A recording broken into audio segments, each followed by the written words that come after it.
Genesis 27. When Isaac was old and his eyes were so weak that he could no longer see, he called for Esau his older son and said to him, "My son, here I am." He answered. Isaac said, "I am now an old man and don't know the day of my death. Now then, get your equipment, your quiver and bow, and go out to the open country to hunt some wild game for me. Prepare me the kind of tasty food I like and bring it to me to eat, so that I may give you my blessing before I die." Now Rebekah was listening as Isaac spoke to his son Esau.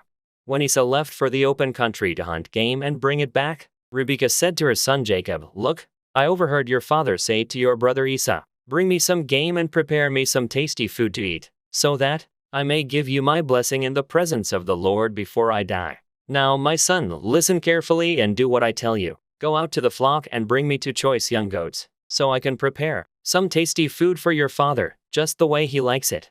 Then take it to your father to eat, so that he may give you his blessing before he dies." Jacob said to Rebekah his mother, "But my brother Esau is a hairy man while I have smooth skin. What if my father touches me? I would appear to be tricking him and would bring down a curse on myself rather than a blessing." His mother said to him, "My son, let the curse fall on me. Just do what I say. Go and get them for me." So he went and got them and brought them to his mother, and she prepared some tasty food, just the way his father liked it. Then Rebekah took the best clothes of Esau her older son, which she had in the house, and put them on her younger son Jacob. She also covered his hands and the smooth part of his neck with the goat skins. Then she handed to her son Jacob the tasty food and the bread she had made. He went to his father and said, "My father." "Yes, my son," he answered. "Who is it?" Jacob said to his father, "I am Esau your firstborn. I have done as you told me. Please sit up and eat some of my game, so that you may give me your blessing." Isaac asked his son, "How did you find it so quickly, my son?" "The Lord your God gave me success," he replied. Then Isaac said to Jacob, "Come near so I can touch you, my son, to know whether you really are my son Esau or not." Jacob went close to his father Isaac, who touched him and said, "The voice is the voice of Jacob, but the hands are the hands of Esau." He did not recognize him, for his hands were hairy like those of his brother Esau, so he proceeded to bless him. "Are you really my son Esau?" he asked. "I am," he replied. Then he said, "My son, bring me some of your game to eat, so that I may give you my blessing." Jacob brought it to him and he ate, and he brought some wine and he drank. Then his father Isaac said to him, "Come here, my son, and kiss me." So he went to him and kissed him. When Isaac caught the smell of his clothes, he blessed him and said, The smell of my son is like the smell of a field that the Lord has blessed. May God give you heaven's dew and earth's richness, an abundance of grain and new wine. May nations serve you and peoples bow down to you. Be Lord over your brothers, and may the sons of your mother bow down to you. May those who curse you be cursed and those who bless you be blessed." After Isaac finished blessing him, and Jacob had scarcely left his father's presence, his brother Esau came in from hunting. He too prepared some tasty food and brought it to his father.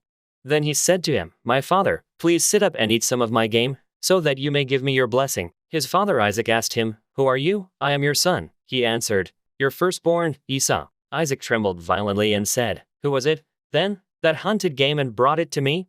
I ate it just before you came and I blessed him, and indeed he will be blessed." When Esau heard his father's words, he burst out with a loud and bitter cry and said to his father, "Bless me." "Me too, my father." But he said, "Your brother came deceitfully and took your blessing." Esau said, "Isn't he rightly named Jacob?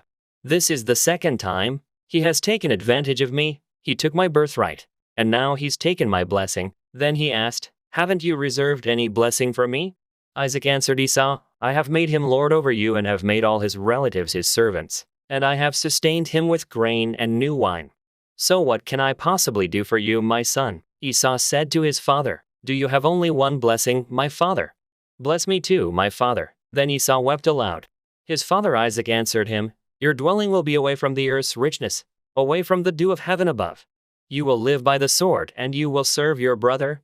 But when you grow restless, you will throw his yoke from off your neck." Esau held a grudge against Jacob because of the blessing his father had given him. He said to himself, "The days of mourning for my father are near. Then I will kill my brother Jacob." When Rebekah was told what her older son Esau had said, she sent for her younger son Jacob, and said to him, "Your brother Esau is planning to avenge himself by killing you. Now then, my son, do what I say. Flee at once to my brother Laban in Haran. Stay with him for a while until your brother's fury subsides. When your brother is no longer angry with you and forgets what you did to him, I'll send word for you to come back from there. Why should I lose both of you in one day?" Then Rebekah said to Isaac, "I'm disgusted with living because of these Hittite women.